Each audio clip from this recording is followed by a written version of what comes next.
I'm here in the office of the administrator of Tahoe Valley Elementary School.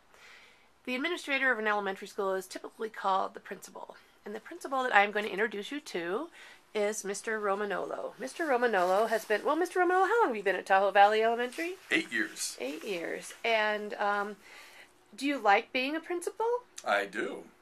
Why do you like it?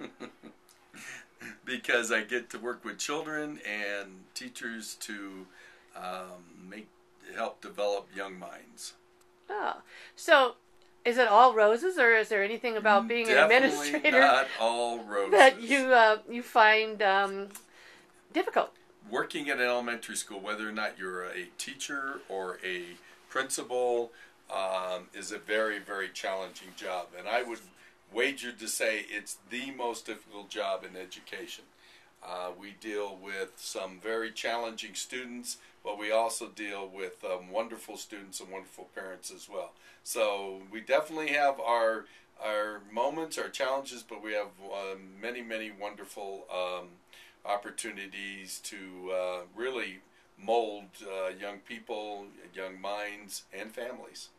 Well, what do you think is the most important part of your job? Supporting my teachers. The teachers are in the front line. They're the ones in the classroom. They're the ones directly interfacing with the children. And my job is to support my teachers.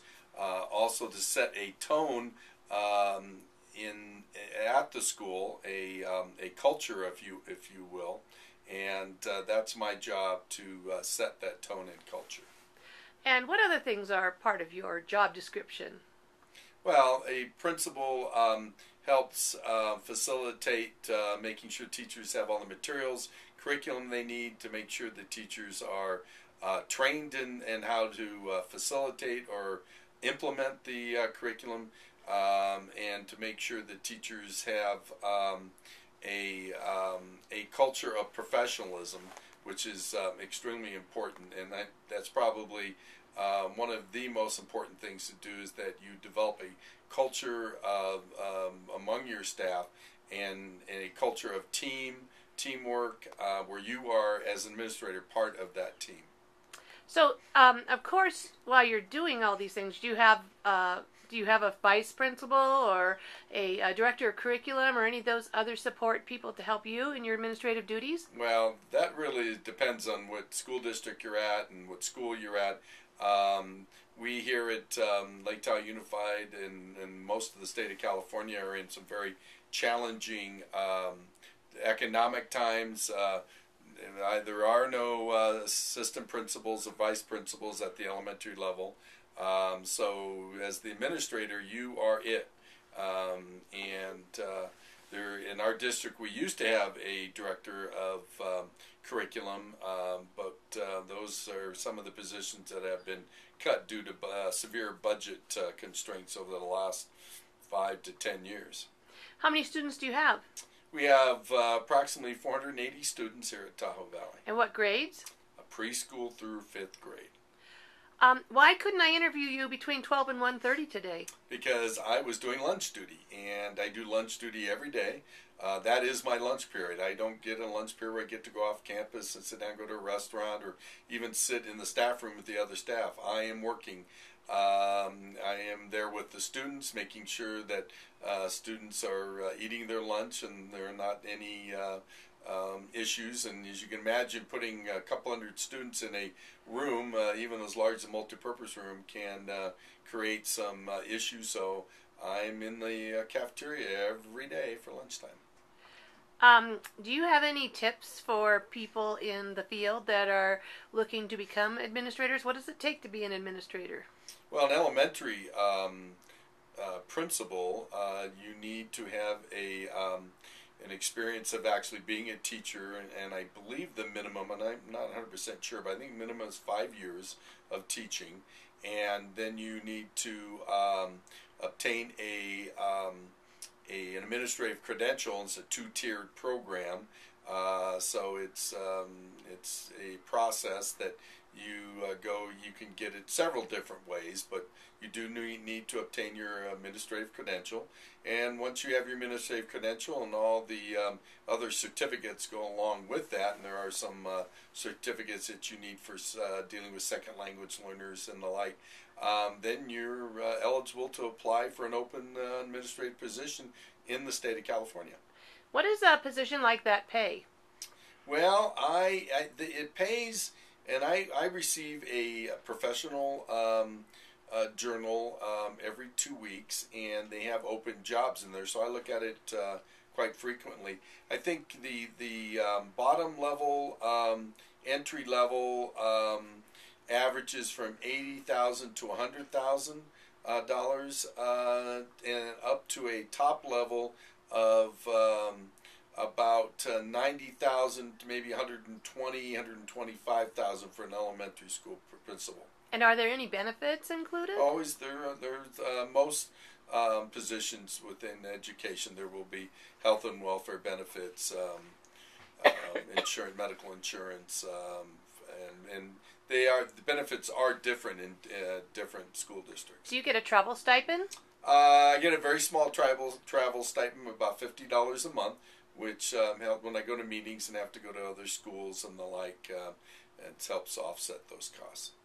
Do you work full-time, or do you get out when the kids get out? No, I work full-time. I arrive anywhere from an hour and a half before school starts, and I leave anywhere from an hour and a half, 2 hours, sometimes 3 and 4 hours after school is out, depending on what's going on, what kind of paperwork I have to do, how the day went. Excuse me. Quite often, if I have a lot of students in my office, discipline issues, or I have parent concerns, that takes up quite a bit of my time, so I'm unable to do some of the required paperwork, and so I have to spend time once school is out doing paperwork.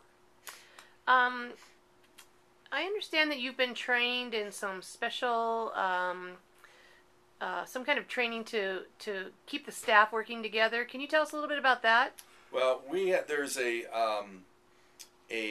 concept out nationwide called Professional Learning Communities, PLC for short, and it really is the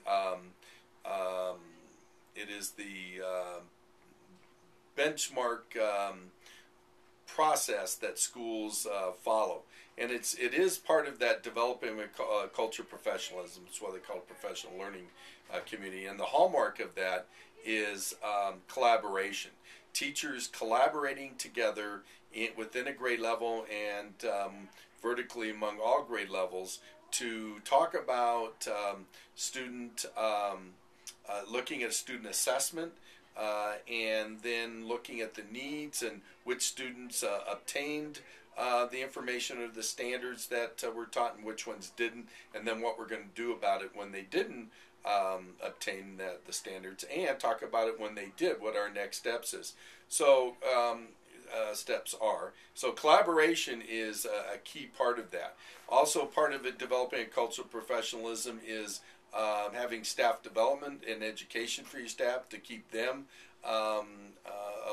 abreast of all the new research and programs that are available for them to use in their classroom, and then to work as a team member, to develop a sense of teamwork, that you're all working in the team. The old model was a teacher would go into his or her classroom with 20, 30, 40, sometimes 50 kids, close the door, and they would teach. And quite often we didn't really know if students learned or not, and we hoped students learned, and we knew that some of the real top students did well. Most of the students got the information, but there was always that group at the bottom who didn't get the information. And those students were often left falling through the cracks. Well, in today's world, that's why we collaborate. We find out which students know it, which students don't, and we set strategic goals, we call SMART goals, and to make sure that all students are learning the state standards. Were you a teacher? I was a teacher for over 20 years. And what grades did you teach? I've taught preschool, I've taught second grade, I've taught fourth grade, I've taught fifth grade, and I've taught high school social studies. Ah. Now, is this a typical outfit that an administrator would wear to school for the day? Pretty much. Many administrators might wear a tie. I don't wear a tie. I wear a tie twice a year: first day of school, last day of school. And but this is like maybe California casual. Do you do the hiring and the firing and that kind of stuff? We don't do a lot of firing, but we do. I do hire. Yes, when we have openings for teachers, we interview and let's paper screen their applications, and we then set up interviews, and we interview the teachers, not just me, but members of my staff. And again, it's a team process, and then we recommend a teacher. That the recommendation goes to the district office, to the superintendent. Then it goes to the school board for their final okay, and then that person is hired. Can you briefly describe your evaluation process of the teachers, if you do it? Well, we do evaluate teachers every other year. Every 2 years, teachers get evaluated. And that process is really going through a change and a metamorphosis. It's changing. And the way the old system worked, you would have a conference with a teacher, a pre-conference. You sit down and talk about what teaching skill the teacher wants to focus on and what they're looking for. And then we'd set up a time for the administrator to go in and do an observation looking for the specifics of what the teacher has wants to look at, and then the administrator writes up the observation and evaluation. Then they have a post meeting, and they talk about the observation, and they talk about, and then there's the evaluation that's usually connected to the observation. So that's typical. Things are changing as teaching changes, and one of the real important things to understand is that we're really changing our focus away from teachers teaching to students learning. It's about our students learning, what are they learning, and what can we do to facilitate their learning. So our evaluation process is going to look more at how students are learning and what we can do as a school, as a professional learning community to facilitate their learning. Well, Mr. Romagnolo, this has been a great interview. Do you have anything in closing to leave with these students who are aspiring to be supervisors in the future? One of the things I want to really make sure people understand is that your primary job is to support your teachers and staff. It's important that you give them affirmations along the way.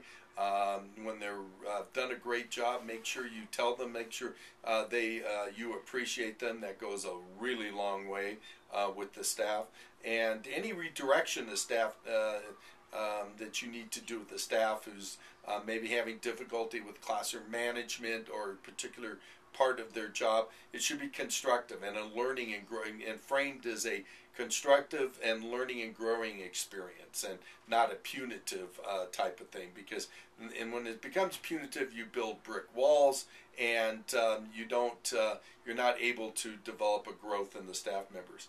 Again, remember, you need to know that your job is to make sure the children and the staff are safe, and that every decision and action that you do as an administrator is done with intent towards the goals and standards that you have set for your program. And finally, I would say be creative, and one final thing, look for continual improvement. If a teacher tells you, oh, I know what I'm doing, I've been doing this for 20 or 30 years, that person is stale, that person doesn't know what they're talking about, because everything changes. The children change, the curriculum change, the rules and regulation change. We can always be better no matter how long we've been doing this or how good we are.